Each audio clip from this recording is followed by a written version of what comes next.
അയ്യോ ഉറക്കിയിട്ട് പിന്നെ അങ്ങനെ ചെയ്യാൻ പാടുണ്ടോ മോളെ? പേടിച്ചു പോയി. ഉറങ്ങുന്ന് പറഞ്ഞാൽ ഉറങ്ങി കഴിഞ്ഞപ്പോ ചെവിക്കല്ലേ ഒന്ന് പോകുന്നു. പാടി നമ്മളെ അങ്ങ് ഉറക്കി. ഉറങ്ങിയിട്ട് ഞാനിവിടെ ഞാൻ നല്ല ഉറക്ക ചതങ്ങള് നല്ല ഉറക്കം പിടിച്ചതാ മോളെ. സാറിനെ അല്ല ഉറക്കിയത്, കുഞ്ഞ് വാവേനെയാണ് ഉറക്കിയത്. അയ്യോ ഞാൻ എനിക്ക് അങ്ങനെ വാവളാ. ഞങ്ങള് കുഞ്ഞുങ്ങളാ. കുഞ്ഞുങ്ങളുടെ മനസ്സാണ്. അല്ല മക്കളെ സൂപ്പറായിട്ട് പാടി കേട്ടോ. ആ ചേഞ്ച് ഓവർ വന്നപ്പോഴത്തേക്കൊക്കെ ഉള്ള ആ എന്താണ് സ്വാമിയുടെ ഒരു ശൈലിയും ലീലാമ്മയുടെ ഒരു ആലാപന രീതിയും ഇതെല്ലാം കൂടെ മോളൊന്ന് ശ്രമിച്ചു. അതിനകത്ത് നന്നായി. ഇത്ര കൊച്ചിലെ ഇത്ര ഒരു ശ്രമം മാത്രമല്ല, മോള് പാടുന്ന പെർഫെക്റ്റ് ആയിട്ടാണ് പാടുന്നില്ല. ഈ പ്രായത്തില് മോള് you are doing A good work, good job, good singing.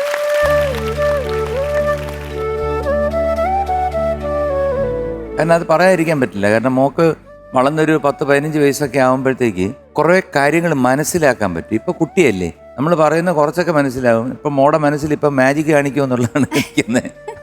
അപ്പൊ അങ്ങനെ അതൊക്കെ മാറി ഒരു കുറച്ചൊന്ന് മെച്ചുവേർഡ് ആകുമ്പോഴത്തേക്ക് മോക്ക് പാട്ടിൽ കൂടുതൽ കോൺസെൻട്രേറ്റ് ചെയ്യുകയും നല്ലൊരു പാട്ടുകാരിയായിട്ട് മാറും, ഉറപ്പാ.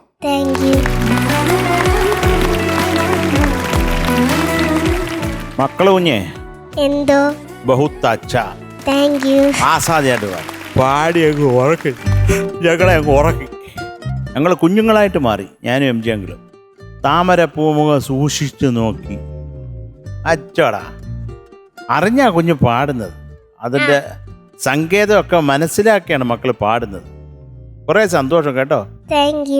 ഇതാരാ ഈ പാട്ട് സെലക്ട് ചെയ്തെന്ന കുഞ്ഞിന്?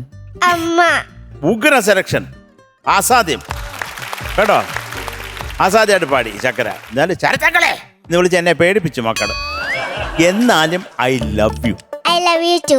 ആ അത് മതി. ഭദ്രക്കുട്ടി എന്തോ ഞങ്ങളെല്ലാരും ഉറങ്ങിപ്പോയി. ഞാൻ നോക്കുമ്പോ ശരച്ചാർക്ക് കൂർക്കം വലിച്ചുറങ്ങുന്നു. ഷോ, ദക്ഷിണാമൂർത്തി സ്വാമിയുടെ പാട്ടാണ്, പീലീലാമ്മ പാടിയ പാട്ടാണ് അല്ലേ? ദക്ഷിണാമൂർത്തി സ്വാമിയുടെ ഒക്കെ പാട്ടെടുത്ത് പാടുമ്പോൾ അതിലൊക്കെ എന്തെങ്കിലുമൊക്കെ ഉണ്ടാവും. എത്ര സിമ്പിൾ ആയിട്ടുള്ള പാട്ടാണെങ്കിലും എന്തെങ്കിലുമൊക്കെ ഉണ്ടാവും അല്ലേ? അപ്പൊ അത് ഈ കുഞ്ഞു വാവ ഇവിടെ എടുത്ത് പാടിയതിന് വലിയൊരു കയ്യടി കേട്ടോ. നല്ല രസമുണ്ടായിരുന്നു, ക്യൂട്ടായിട്ട് പാടി. ആ ചേഞ്ച് ഓവർ വന്നതും ആ പോർഷനൊക്കെ വളരെ ശ്രദ്ധിച്ച് പാടി. വരികളൊക്കെ തെറ്റാതെ മിടുക്കിയായിട്ട് നിന്ന് പാടി, കോൺഫിഡൻ്റ് ആയിട്ട് പാടി കേട്ടോ. അപ്പോൾ ഇതുപോലെ നല്ല പാട്ടുകൾ എടുത്തുകൊണ്ട് വരണം, നന്നായിട്ട് പഠിച്ചിട്ട് വരണം. ഇനിയും കുറച്ചൊക്കെ കൂവാട്ടോ, കൂവാനൊന്നും ഒരു കുഴപ്പമില്ല, കുറച്ചൊക്കെ കൂവാ. ഓക്കെ, എം ജി സാറ് ചോദിക്കാൻ വരും ടീച്ചറുടെ അടുത്ത്. ഞാൻ വരുന്നുണ്ട്.